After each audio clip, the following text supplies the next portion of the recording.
Bapak Ibu yang terkasih dalam Tuhan, selamat malam berkah dalam. Puji dan syukur kita haturkan kepada Tuhan karena kasih, rahmat, serta berkatnya untuk kita semua. Sampai dengan saat ini kita masih diberikan kesehatan dan keselamatan, sehingga dalam kesempatan yang baik malam hari ini kita dapat berkumpul kembali dalam pertemuan pemisahan malam hari ini dengan tema pertemuan Advent yang kedua yang akan dipandu oleh Bapak Angga Susan. Nanti setelah pertemuan Advent ada latihan kur sebentar untuk 2 lagu, menambahkan 2 lagu itu agar nanti lebih baik dan lancar. Pertemuan Advent yang kedua dengan tema berjalan bersama sebagai perjalanan pengharapan. Sebelum kita awali pertemuan pemisahan malam hari ini, marilah kita bersama-sama berdoa, doa Santo pelindung kita. Marilah berdoa dalam nama Bapa dan Putra dan Roh Kudus. Amin. Ya Allah Bapa kami, bermacam-macam iman dan talenta Engkau anugerahkan kepada Tuhan pilihanmu. Secara khusus Engkau anugerai Santo Lukas hikmat untuk menjadi seorang penyembuh dan talenta mewarnakan kabar sukacitamu melalui kisah dan tulisan. Dengan talenta itu, Santo Lukas telah ikut ambil bagian dalam karya penyelamatanmu. Ya Bapa, bersama Santo Lukas kami mohon kepadamu, berkatilah kami yang telah memilih namanya yang kudus sebagai nama pelindung mereka. Dalam keteladanan hidupnya, kami ingin ikut ambil bagian dalam mewartakan kabar sukacitamu. Semoga semakin banyak orang yang dapat menerima dengan cinta kasih sejati melalui keteladanan hidup kami yang dihidupi oleh keteladanan hidup Santo Lukas. Demi Kristus Tuhan kami, amin. Santo Lukas doakanlah kami, amin. Dalam nama Bapa dan Putra dan Roh Kudus, amin. Waktu sebelumnya kami serahkan kepada Bapak Angga. Terima kasih. Terima kasih Pak Anis, Pak Ibu, Bapak Ibu dan saudara sekalian, selamat malam berkah dalam. Pada malam hari ini kita berkumpul dalam pertemuan Advent yang kedua. Kita diajak untuk menyambut tahun rahmat Tuhan dengan semangat pertobatan. Marilah kita buka dengan nyanyi pembuka. Lagu pembuka nomor 605. Baik 1 ayat 2. 605.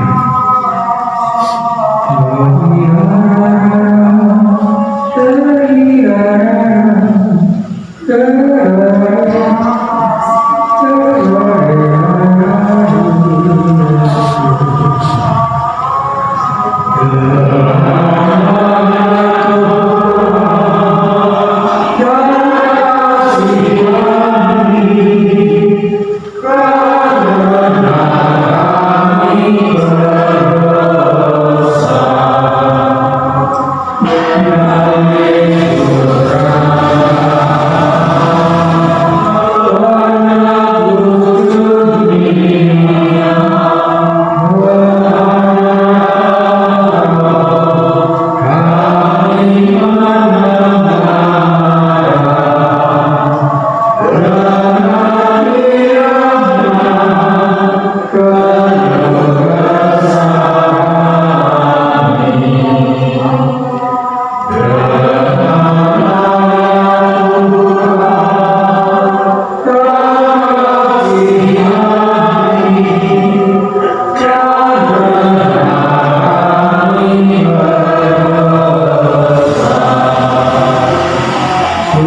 kita berkumpul di KPR ini dalam pertemuan yang kedua berjalan bersama sebagai sejarah harapan. Pengharapan iman menjadi upaya yang indah dan harus selalu dibangun dan dihidupi oleh semua murid Kristus. Inilah proses persiaran harapan. Pengharapan iman menuntut sebuah sikap kerendahan hati di hadapan Tuhan sebagai orang-orang yang lemah dan mudah jatuh dalam dosa. Pada tahun 2025 bertepatan dengan tahun jubileum Tahun Rahmat Tuhan, Paus Fransiskus menyerukan pertobatan untuk memaknai jubileum 2025. Apakah kita siap menyambut Tahun Rahmat Tuhan ini? Sikap hati seperti apa yang kita bangun untuk menyambut Tahun Rahmat Tuhan? Seperti yang diserukan oleh Yohanes Pembaptis, bertobatlah dan berilah dirimu dibaptis, dan Allah akan mengampuni dosamu. Lukas 3 ayat 3. Menyesali akan dosa, menerima sakramen tobat adalah salah satu sikap yang penuh pengharapan iman.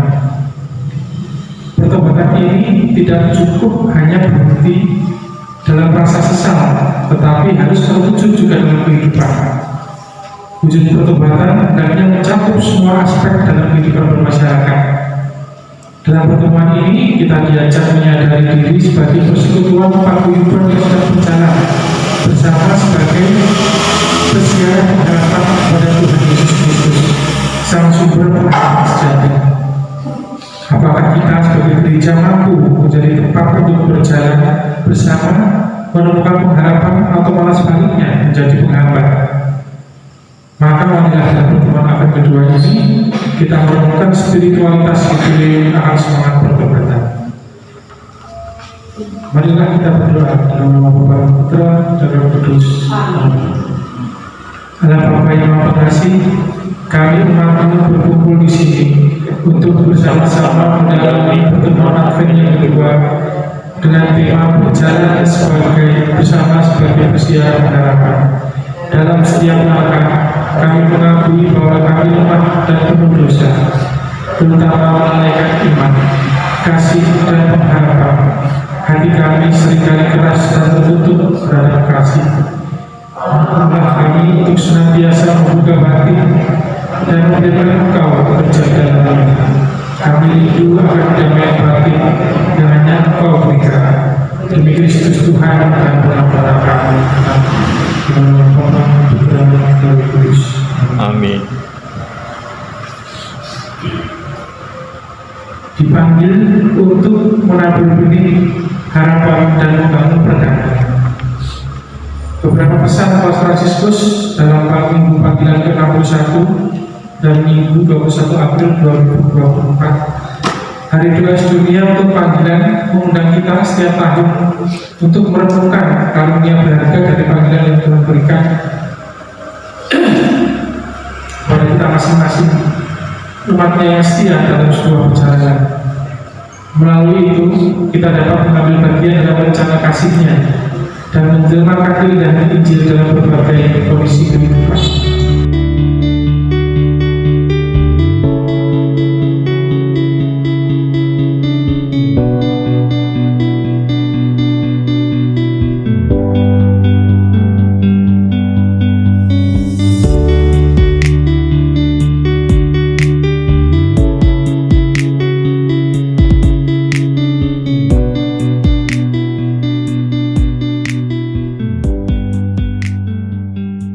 Hubungan kasih dengan Allah dan dengan saudara-saudari kita dimulai dari sekarang untuk mewujudkan impian Allah, impian persatuan, perdamaian, dan persaudaraan.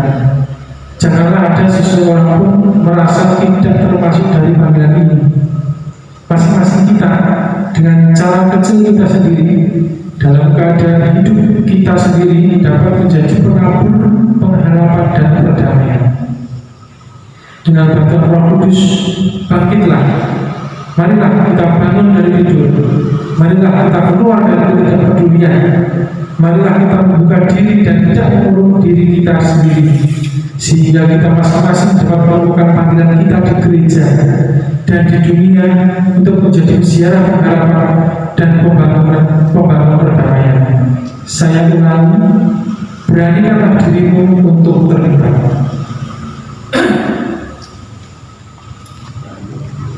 Demikian Bapak Ibu yang saya bacakan itu pengalaman inspirasi dari iman. Kemudian marilah kita mendalami kisah yang saya bacakan tersebut di atas dengan pengalaman hidup atau inspirasi hidup kita semua masing-masing. Jadi di sini poin yang apa yang bisa Anda petik dari pesan Paus Fransiskus dalam minggu panggilan ke-61 tersebut. Kemudian poin yang kedua, belajar dari pesan Paus Fransiskus tersebut. Menurut Anda, apa maksudnya berjalan bersama sebagai peziarah pengharapan? Kemudian yang ketiga, sikap-sikap seperti apa yang perlu dikembangkan untuk menunjukkan diri sebagai peziarah pengharapan? Selanjutnya, sikap-sikap seperti apakah yang menghambat dalam mewujudkan diri sebagai peziarah pengharapan? Monggo Bapak Ibu dan saudara-saudari semuanya bisa menceritakan kisah hidup, pengalaman hidup yang jenengan alami dalam hidup gereja atau di lingkungan masyarakat yang sesuai dengan yang bacaan yang telah saya baca tadi. Monggo dipersilakan.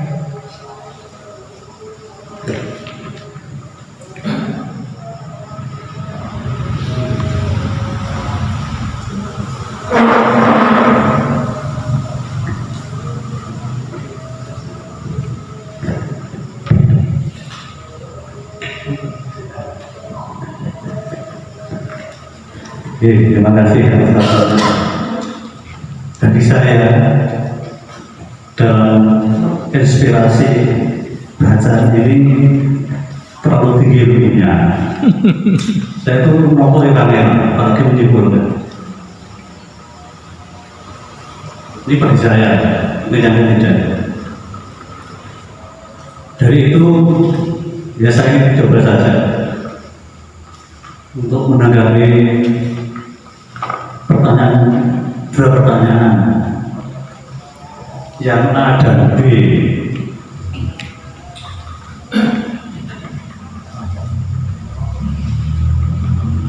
Apa yang bisa Anda petik dari pesan Paus Fransiskus dalam minggu panggilan ke-61 tersebut? Ini menurut saya yang bisa kita petik adalah merenungkan karunia panggilan kita masing-masing dan ikut mengambil bagian dalam cinta kasih pada kehidupan sehari-hari. Ini menurut saya. Kemudian yang B, belajar dari pesan Paus Fransiskus tersebut.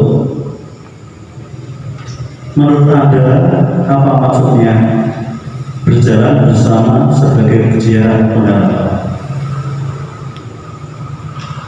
Ini menurut saya, berjalan bersama sebagai peziarah pengharapan yaitu menjadi manusia yang penuh pengharapan.